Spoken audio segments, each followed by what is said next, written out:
Kalau kita melihat Deuterokanonika sesungguhnya masuk bagian manakah? Masuk dalam kumpulan kitab-kitab perjanjian lama, bukan kumpulan tersendiri, meskipun di dalam Alkitab Katolik versi bahasa Indonesia itu memang agak sedikit mengelirukan atau kadang-kadang terjadi misleading karena Alkitab kita dalam bahasa Indonesia seperti terdiri di dalam tiga bagian. Paling depan perjanjian lama, paling akhir perjanjian baru, tengahnya Deuterokanonika. Sehingga seakan-akan cara mencetak yang demikian sedikit membuat mengelirukan pemahaman bahwa dikira Deuterokanonika merupakan kumpulan kitab tersendiri. Jadi ada perjanjian lama, ada perjanjian baru, ada Deuterokanonika antara perjanjian lama dan perjanjian baru. Seakan-akan, maksud saya. Itu dalam bahasa Indonesia yang terbitan bersama LAI-LBI. Namun kalau kita perhatikan, Alkitab Katolik bahasa Indonesia yang terbitan kita sendiri oleh Gereja Katolik yang disponsori oleh Bimas, tebal sekali Alkitabnya, judulnya Kitab Suci Katolik, itu Deuterokanonika tidak masuk dalam satu kumpulan terpisah di tengah, tidak. Tapi Deuterokanonika masuk di sela-sela perjanjian lama sesuai dengan urutan aslinya. Jadi memang dalam bahasa Indonesia ini ada dua versi cara mencetak. Alkitab LAI-LBI mencetaknya dengan meletakkan Deuterokanonika di bagian tengah. Jadi seakan-akan ada tiga kumpulan.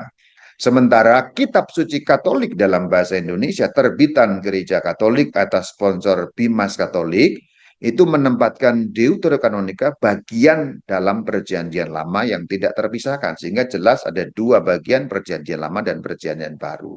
Sebenarnya kan seperti itu.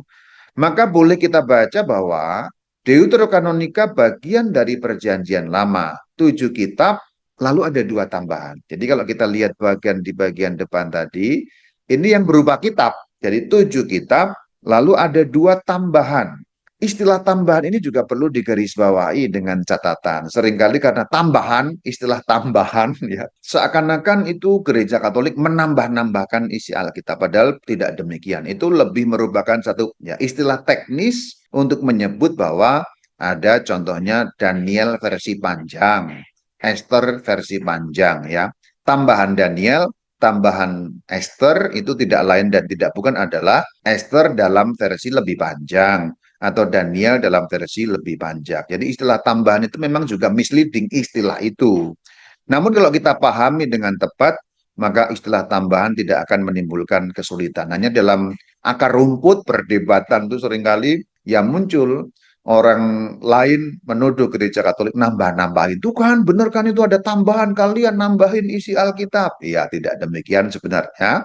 Sebab kata tambahan itu berarti yang lebih panjang, yang berakar pada sejarah Alkitab itu sendiri. Kalau kita perhatikan dalam sejarahnya, maka kita tahu bahwa itu bukan tambahan oleh gereja Katolik. Bahkan ketika masih digunakan oleh orang-orang Yahudi sendiri pun, itu sudah ada versi panjang, versi pendek.